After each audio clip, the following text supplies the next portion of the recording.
नमस्कार, मैं अंजना और आप देख रहे हैं यूपी न्यूज 9। आइए रुक करते हैं आज की बड़ी खबर पर। योगी सरकार ने यूपी से आतंकवाद का किया सफाया। 142 स्लीपिंग मॉड्यूल अरेस्ट, एक को किया ढेर। वर्ष 2017 से पहले यूपी में आए दिन होती थी आतंकवादी वारदातें। ताबड़तोड़ कार्रवाई ने तोड़ दी दहशतगर्दों की कमर। पिछले 8 वर्षों में आतंकवाद की कमर तोड़ने का योगी मॉडल पूरे देश में छाया, अन्य राज्यों ने भी अपनाया। ISIS, al Qaeda, ISI, Jamaat ul Mujahideen, PFI, Simi समेत करीब 1 दर्जन आतंकवादी संगठन से जुड़े हुए थे स्लीपिंग मॉड्यूल।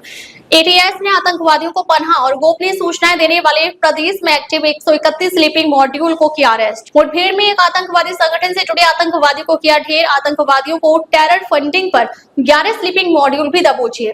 रोहिंग्या, बांग्लादेशी घुसपैठ और धर्मांतरण मॉड्यूल पर भी की सर्जिकल स्ट्राइक। राम मंदिर को लेकर धार्मिक उन्माद फैलाने और सड़क जुलूस की साजिश पर भी हुआ करारा प्रहार। योगी सरकार ने पिछले 8 वर्षों में न केवल अपराधियों की कमर तोड़कर रख दी, बल्कि प्रदेश में आतंकवादी संगठनों के स्लीपिंग मॉड्यूल यानी सहयोगी और असामाजिक तत्वों को पूरी तरह से नेस्तनाबूद कर दिया है। इस दौरान योगी सरकार ने न सिर्फ आतंकियों के नेटवर्क को ध्वस्त किया, बल्कि टेरर फंडिंग, धार्मिक उन्माद, फर्जी दस्तावेज, विदेशी घुसपैठ पर सर्जिकल स्ट्राइक की है। सीएम योगी की जीरो टॉलरेंस नीति का ही असर है कि आज उत्तर प्रदेश आतंकियों की पनाहगाह नहीं, बल्कि उनके खात्मे का मैदान बन चुका है। योगी सरकार ने पिछले 8 वर्षों में जहां एक और 230 दुर्दांत अपराधियों को मुठभेड़ में ढेर किया, वहीं दूसरी ओर आतंकवादी संगठनों के 142 स्लीपिंग मॉड्यूल को अरेस्ट किया है। इनमें प्रदेश में एक्टिव 131 स्लीपिंग मॉड्यूल आतंकवादी संगठनों को पनाह देने के साथ गोपनीय सूचनाएं पहुंचाते थे, जबकि एक आतंकवादी को मुठभेड़ में मार गिराया। वही आतंकवादी संगठनों को टेरर फंडिंग करने वाले 11 स्लीपिंग मॉड्यूल को अरेस्ट कर सलाखों के पीछे धकेला है। योगी सरकार ने स्लीपिंग मॉड्यूल, टेरर फंडिंग और विदेशी घुसपैठ पर किया करारा प्रहार। वर्ष 2017 में सूबे की कमान संभालते ही मुख्यमंत्री योगी आदित्यनाथ ने जीरो टॉलरेंस की नीति के तहत अपराधियों, आतंकवादी संगठनों के स्लीपिंग मॉड्यूल, टेरर फंडिंग, विदेशी घुसपैठ पर करारा प्रहार करने के निर्देश दिए थे। उन्होंने कहा था कि उत्तर प्रदेश की धरती पर ना तो आतंक और ना ही देश विरोधी गतिविधियों में शामिल लोगों को बर्दाश्त किया जाएगा। योगी सरकार की प्राथमिकता में शुरू से ही प्रदेश को सुरक्षा और कानून व्यवस्था के क्षेत्र में रोल मॉडल बनाना रहा है। यही वजह है कि ATS यानी Uttar Pradesh anti terrorist squad ने पूरे प्रदेश में अभियान चलाकर आतंकी संगठनों के स्लीपिंग मॉड्यूल पर कहर बरपाना शुरू कर दिया। ATS ने आधुनिक उपकरणों और अपनी इंटेलिजेंस का इस्तेमाल कर आतंकवादी संगठनों के एक स्लीपिंग मॉड्यूल को खोजना शुरू कर दिया। पिछले 8 वर्षों में ATS ने आतंकवादी संगठनों के 131 स्लीपिंग मॉड्यूल पर शिकंजा कसते हुए काल कोठरी के पीछे धकेला। यह आतंकवादी संगठन को पनाह देने के साथ गोपनीय सूचनाएं भेजते थे, जबकि एक आतंकवादी को मुठभेड़ में ढेर किया। आतंकवादी संगठन ISIS, सिमी, PFI और अलकायदा से जुड़े थे। दबोचे गए स्लीपिंग मॉड्यूल के तार। आतंकवादी संगठनों के जिन स्लीपिंग मॉड्यूल को अरेस्ट किया गया वह ISIS, AQIS, JMB, ABT, LET, JEM, HM, IM, Simi, नक्सल, PFI, ISI जैसे संगठनों से ताल्लुक रखते थे। बीते 8 वर्षों में प्रदेश में आतंकवाद के खिलाफ ताबड़तोड़ कार्रवाई बताती है कि यूपी ATS ने संगठित आतंकवादी नेटवर्क को जड़ से उखाड़ने में किस तरह काम किया। इसके साथ ही ATS ने टेरर फंडिंग के खिलाफ भी पूरी ताकत से एक्शन लिया। पिछले 8 वर्षों में आतंकवादी संगठनों को टेरर फंडिंग करने वाले 11 स्लीपिंग मॉड्यूल को गिरफ्तार किया गया है, जो अवैध धन के माध्यम से आतंकी गतिविधियों को पोषित करने में लिप्त थे।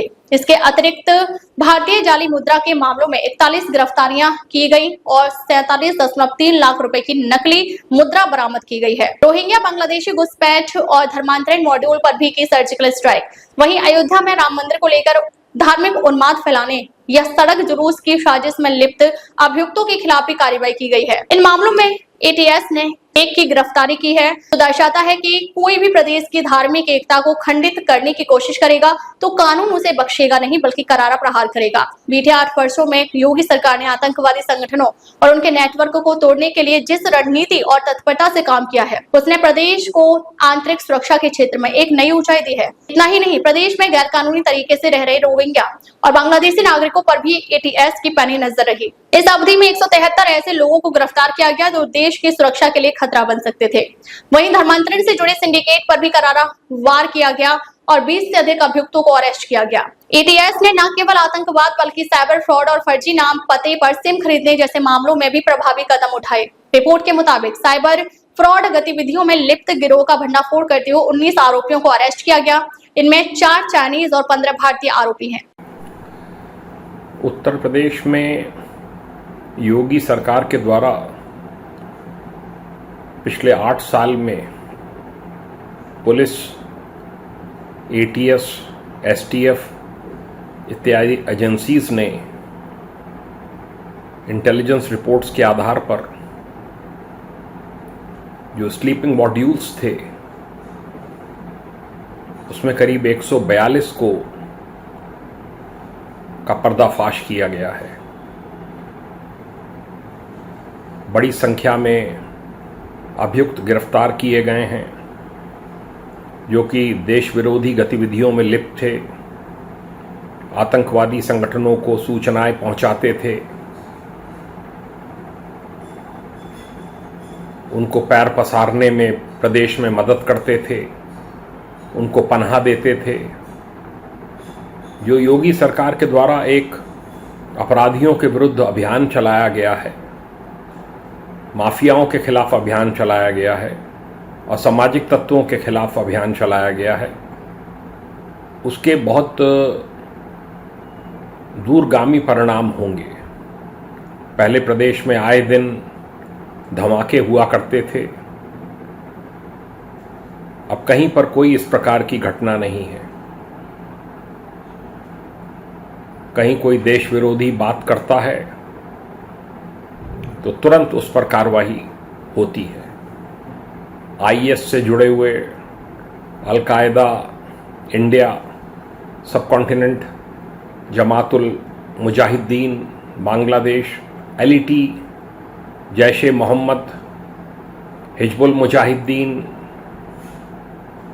Indian Mujahideen, SIMI, PFI, ISI से जुड़े हुए दर्जनों अपराधियों की गिरफ्तारी की गई है। सैफुल्ला नामक कुख्यात टेररिस्ट, उसको मुठभेड़ में मारा गया है। ये सब एक बहुत बड़ी उपलब्धि है तथा जो एक टेरर नेटवर्क का, एक स्लीपिंग मॉड्यूल का पूरा एक सिस्टम खड़ा कर दिया गया था, ढांचा खड़ा कर दिया गया था, उसको नेस्तनाबूद किया गया है। बड़ी संख्या में ऐसे अपराधी गिरफ्तार हुए हैं जो फेक करेंसी में डील करते थे। 41 ऐसे अभियुक्तों की गिरफ्तारी हुई है। 173 ऐसे बांग्लादेशी रोहिंग्या पकड़े गए हैं ATS के द्वारा, जो कि संदिग्ध गतिविधियों में लिप्त थे। धर्मांतरण का एक जो सिंडिकेट चल रहा था उस पे लगाम लगाई गई है। ATS के द्वारा साइबर फ्रॉड, फर्जी नाम पतों पर सिम खरीदारी करने वाले कई अभियुक्तों की गिरफ्तारी की गई है, जिसमें 4 चाइनीज नागरिक भी हैं। ये सब उपलब्धियां कोई मामूली नहीं हैं। ऐसी उपलब्धियां हैं जिनको कि अन्य प्रदेशों की पुलिस और ATS भी उनको फॉलो कर रही है, उनका अनुसरण करने का प्रयास कर रही है। 131 से अधिक ऐसे अपराधी पकड़े गए हैं जो कि पनाह देते थे आतंकवादियों को, आतंकी तत्वों को, उनकी धरपकड़ हुई है। ATS इस ओर अपने को निरंतर सशक्त कर रही है। योगी गवर्नमेंट ने तराई क्षेत्र में देवबंद, नोएडा, अयोध्या, बहुत से स्थानों पर ATS की नई नई यूनिट्स स्थापित की हैं। एक स्ट्रक्चर अप्रूव किया गया है जिसमें कमांडोज भी रहते हैं, ATS के जवान भी रहते हैं, वहीं प्रशिक्षण भी होता है, वहीं उनकी बैरक भी है। बड़ा प्रदेश है उत्तर प्रदेश, यहाँ ये संभव नहीं है कि लखनऊ से ही सारी गतिविधियां संचालित हो सकें। जितने भी संवेदनशील स्थान हैं उनमें ATS की यूनिट्स खोली गई हैं और इसके कारण से ATS की पकड़ आपराधिक तत्वों पर, आतंकवादी तत्वों पर बहुत बढ़ी है। तथा इस समय करीब करीब जो आतंकवादी गतिविधियां हैं वो शून्य प्राय हैं।